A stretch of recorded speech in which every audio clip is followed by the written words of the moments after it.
Bonjour à tous, bienvenue dans l'émission L'Autre Direct. Je suis avec Barry Feguir. Bonjour. Bonjour monsieur. Alors vous êtes le président de l'université numérique Unifod, mais vous avez aussi été directeur général d'Air Algérie ou enseignant en école de commerce à Lyon, à l'ESDES notamment. Puis surtout, vous avez été choisi par l'Institut français de civilisation musulmane qui vient d'être inauguré à Lyon pour la conférence inaugurale. Alors cette conférence, elle était consacrée aux apports de la civilisation musulmane à l'Occident. Exact. Quels sont ces apports essentiels que vous avez développés dans cette conférence? Alors il y a plusieurs aspects. Très rapidement, il y a l'apport des sciences arabes à l'Occident, notamment en matière médicale, mais aussi dans le domaine de l'astronomie, dans le domaine des mathématiques, de l'algèbre, etc. Et puis l'influence de cette civilisation orientale à l'Occident. L'influence sur les écrivains tels que Victor Hugo, tels que Rimbaud, tels que Voltaire, etc. Dans le domaine de la musique, tels que Camille Saint-Saëns, Bizet, Mozart, etc., qui ont été influencés par cette civilisation orientale. Dans le domaine de la peinture, c'est à partir de là qu'est né ce qu'on appelle l'orientalisme, avec le fameux tableau de Delacroix, avec l'Odalisque de Renoir, avec Picasso, etc.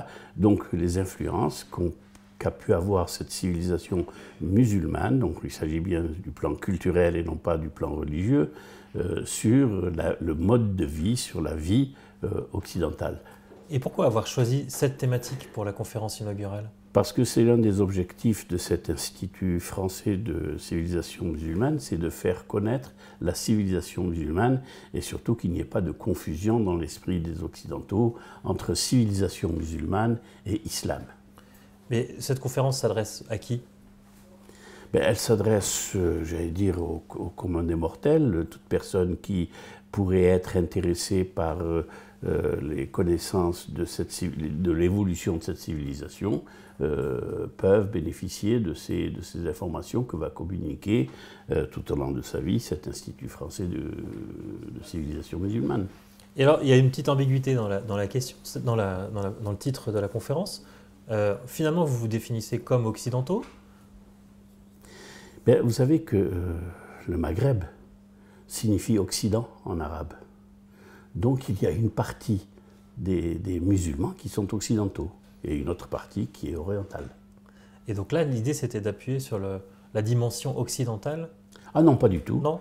C'était simplement de faire connaître cette civilisation musulmane qui est mal connue, de faire connaître ses auteurs, Averroès, Maïmonide.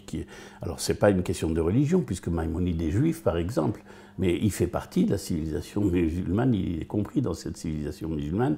Maïmonide, Averroès, Ibn Sina, Aboul Cassis, etc., tous ces savants, et puis le rapport à l'Occident d'une façon générale.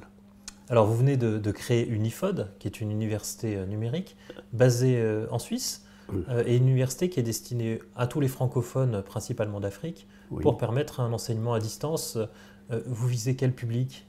Alors, juste une petite précision, cette Unifod n'a rien à voir avec l'IFCM. Hein. L'Unifod, c'est à titre civil, à titre personnel. Nous avons créé donc cet institut qui est destiné à des cibles bien particulières, des Africains qui veulent évoluer, veulent avoir de nouvelles connaissances, et donc on leur offre un moyen pratique puisqu'ils peuvent étudier comme ils veulent et où ils veulent et quand ils veulent. Donc des gens qui travaillent, des gens qui sont en recherche d'emploi et qui veulent améliorer leur situation, leurs connaissances, les femmes au foyer, les personnes qui sont isolées, etc. C'est un outil aujourd'hui. L'informatique permet, si vous voulez, d'amener le savoir dans les maisons, et il n'y a pas besoin, si vous voulez, pour les étudiants d'aller vers un centre de formation. Et puis, bien sûr, les prix sont étudiés aussi en fonction du niveau de vie et du pouvoir d'achat de ces gens-là. Donc ça n'a rien à voir avec des tarifs du type européen.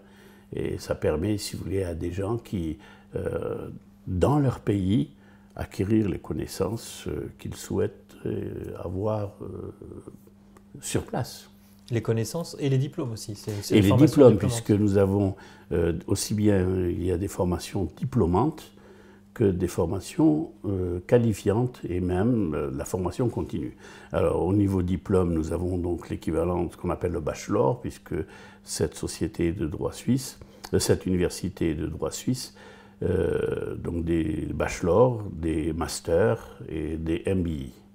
Et dans toutes les disciplines Alors, naturellement, nous n'allons pas avoir aujourd'hui une offre très large.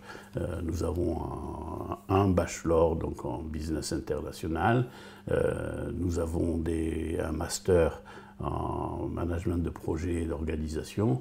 Et nous avons 6 masters, 6 MBI, des masters en administration, donc des MBI. Puis dernière question, vous avez été directeur général d'Air Algérie. Vous avez quitté l'Algérie en 86 pour la France. Oui. Je crois que ce que vous craigniez à l'époque, c'était la montée de l'islamisme en Algérie. Quel regard vous portez sur la France d'aujourd'hui ? Alors d'abord, ce n'est pas simplement parce que je craignais l'extension de l'islamisme. C'était une partie de mes préoccupations, mais ce n'était pas la seule, c'était un choix de vie. Alors quelle vision ou quel point de vue j'ai aujourd'hui sur l'évolution de la société française ? Disons que j'ai quelques craintes.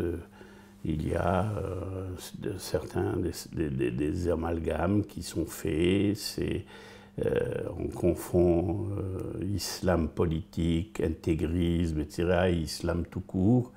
Et j'ai des craintes, effectivement, de cette montée des extrêmes en Europe d'une façon générale et en France en particulier. Barry Elfiguir, je vous remercie. Et puis, moi, je vous souhaite à bientôt pour une nouvelle émission de l'Autre Direct. Merci monsieur, je vous en remercie.